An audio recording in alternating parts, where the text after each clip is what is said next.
Barrister गौर खान साहब, speaker कौमी assembly Ayaz Sadiq साहब जो हैं वो कहते हैं जी मैंने गौर खान को बुलाया, मैंने आमिर डोगर को बुलाया कि जी अमरीकी वफ़द के साथ मीटिंग है, दावतनामा भी भेजा लेकिन आप नहीं गए। तो सुन तो लिया होगा आपने उनका बयान, ज़रा आप दोबारा सुन लें।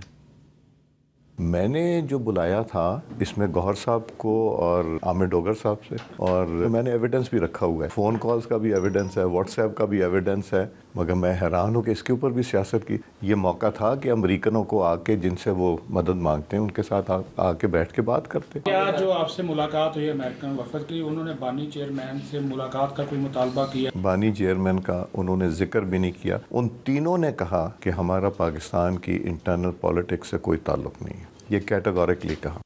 अच्छा, अब ये बताएं जी, वो कह रहे हैं मेरे पास सबूत मौजूद है कि मैंने गौर खान को बुलाया।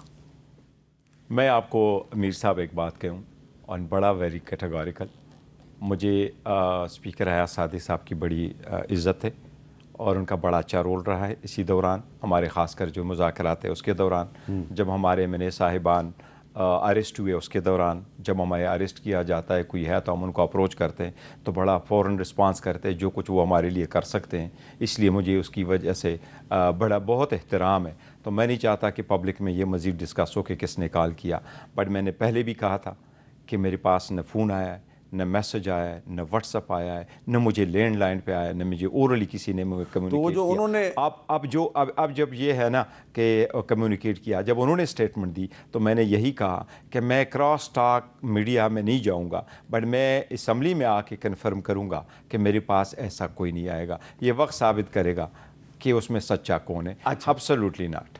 अच्छा, अब ये बताएं कि आपके खैबर पख्तूनख्वा के सूबाई सदर जुनैद अकबर साहब जो हैं उन्होंने पब्लिकली स्टेटमेंट दिया है कि हम इसी महीने अप्रैल के महीने में हम खैबर पख्तूनख्वा का जो की तरफ से जो रास्ते और सड़कें जाती हैं दूसरे सूबों को और दूसरे मुल्कों को हम सब कुछ बंद कर देंगे। क्या ये पार्टी का फैसला, इस पर अमल दरामद होगा?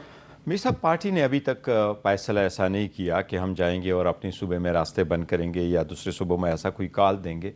खान साहब से कल भी मुलाकात हुई और हम डिस्कस कर रहे हैं और हम एक अलायंस बनने जा रहे हैं और अलायंस में मौलाना साहब का इंतज़ार है और अलायंस में तेज़ी लानी है। कल खान साहब की जो इंस्ट्रक्शन आए और अब अलायंस के साथ मिलकर के हम जदोजहद का ऐलान करेंगे और उसमें एहतजाज जो रैली, ये सारे पॉलिटिकल पार्टीज़ का एक प्रोटेस्ट का एक तरीक़ाकार है, उसके साथ आप ज़रूर चलाते हैं, ये ज़रूर होगा। लेकिन फ़िलहाल पार्टी ने कोई ऐसी कॉल नहीं दी कि अप्रैल में हम अपने सूबे के रास्ते ब्लॉक करेंगे। लेकिन मौलाना फजलुर रहमान साहब ने आज पेशावर में प्रेस कॉन्फ्रेंस की है, उन्होंने मिलियन मार्च ऐलान कर दिया, 2 तारीखों का उन्होंने ऐलान किया। तो आपको यकीन है कि 27 अप्रैल को वो एक मिलियन मार्च कर रहे हैं, तो उससे पहले कोई ग्रैंड अलायंस में उनकी शमूलियत हो जाएगी?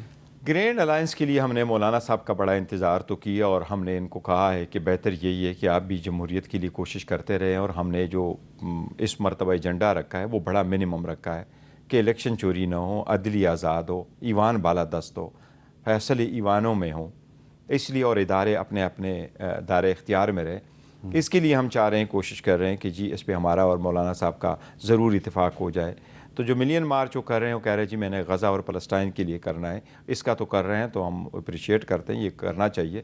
हमने तो ज़ाती मेरा ख्याल तो ये है कि अगर गज़ा और फ़लस्तीन के लिए हो तो वो किसी पार्टी का नहीं होना चाहिए, सब मुश्तरका हो, जिस तरह यूरोप, अमेरिका, ऑस्ट्रेलिया, न्यूजीलैंड वगैरह में लोगों ने किया। तो एक ये आपकी तजवीज़ है कि तमाम अपोजिशन पार्टीज़ मिल के एक ही जलसा निकाले और उसमें सिर्फ पाकिस्तान का झंडा और उसमें फ़लस्तीन का झंडा और उसमें फ़लस्तीन के लिए रैली हो, जिस तरह यूरोप और अमेरिका में लोगों ने निकाला, बजाय इसके कि किसी पार्टी, किसी सेक्ट और किसी कोई रैली हो। तो इसलिए वो तो होना चाहिए। लेकिन हम अलायंस में मुझे उम्मीद है कि मौलाना साहब हमारे साथ ऑन बोर्ड आएंगे, बिकॉज़ वो एक सियासी ज़ीरक सियासतदान है, उनको पता है उनकी पार्टी भी KPK में है और बड़े अच्छे, और इसी तरह बलूचिस्तान में है। कब तक आएंगे? मेरा ख्याल है वो by the end of April वो ज़रूर ग्रीन सिग्नल दे देंगे। अच्छा, अब ये बताएं कि खैबर पख्तूनख्वा असम्बली में माइंस एंड मिनरल्स बिल पेश किया गया। आज मौलाना फजलुर रहमान साहब ने उस पर तनकीद की है, पीपल्स पार्टी भी तनकीद कर रही है, ANP ने तो उसको रिजेक्ट कर दिया है।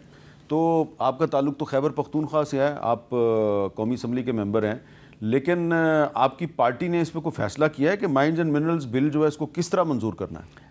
मेरे साहब, जो लोग ज़्यादा तनकीद कर रहे हैं, शायद मेरा ख्याल है कि अभी तक उन्होंने इस बिल को प्रॉपर पढ़ा नहीं है और इसके प्रोन्स इनको नहीं कंसिडर किए हैं। ये तो एक कॉन्स्टिट्यूशनल मसला है कि जो minerals and mine and minerals है वो सूबाई हुकूमत ही का हिस्सा है, और जो अभी का लॉ बना है और या बनते जा रहा है, इस पर अली अमीन साहब ने पॉलिटिकल कमेटी को भी ब्रीफ किया है और बड़ा क्लियरली है कि हम अपना कोई राइट, इंटरेस्ट, एसेट किसी सूरत वफाकी हुकूमत या इस एफसी को असाइन या हैंड ओवर नहीं करेंगे, पीरियड।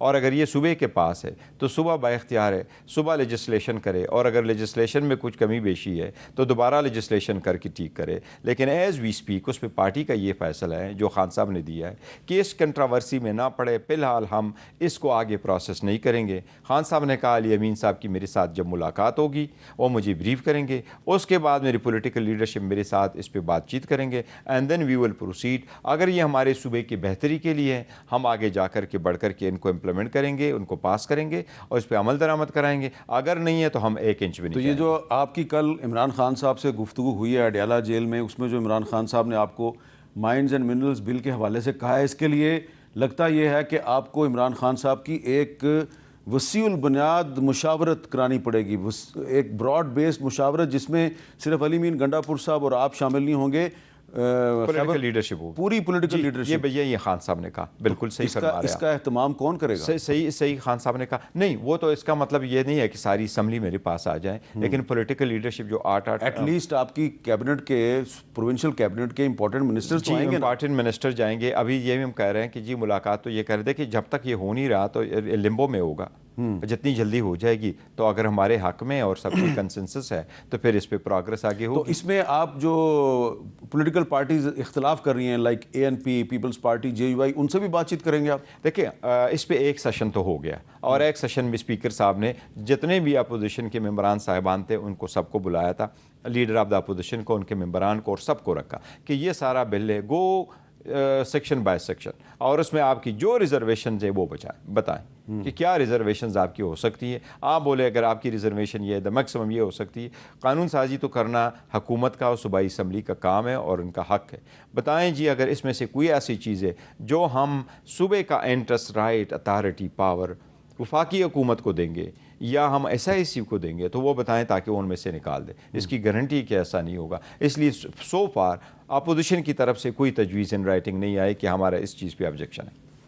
बहुत बहुत शुक्रिया। बैरिस्टर गौहर खान साहब हमारे से बात कर रहे थे और उन्होंने एक बड़ी बताई है कि इनकी जब अडयाला जेल में इमरान खान से मुलाकात हुई तो उन्होंने भी यही कहा कि पाकिस्तान में आइन और कानून की बालादस्ती होनी चाहिए और वो भी हार्ड स्टेट को सपोर्ट करते हैं। तो आर्मी चीफ भी ये कह रहे हैं जी हार्ड स्टेट ऐसी होनी चाहिए जहाँ पे आइन और कानून की बालादस्ती हो। पाकिस्तान की कोई पॉलिटिकल पार्टी इस राय से इख्तलाफ नहीं कर सकती कि पाकिस्तान में आइन और कानून की बालादस्ती होनी चाहिए, हर काम आइन के मुताबिक होना चाहिए। और अगर ये हार्ड स्टेट है तो इससे तो किसी को कोई इख्तलाफ नहीं, लेकिन सिर्फ बात नहीं होनी चाहिए, सिर्फ दावा नहीं होना चाहिए, आइन पर हकीकी मानों में अमल दरामद भी होना चाहिए।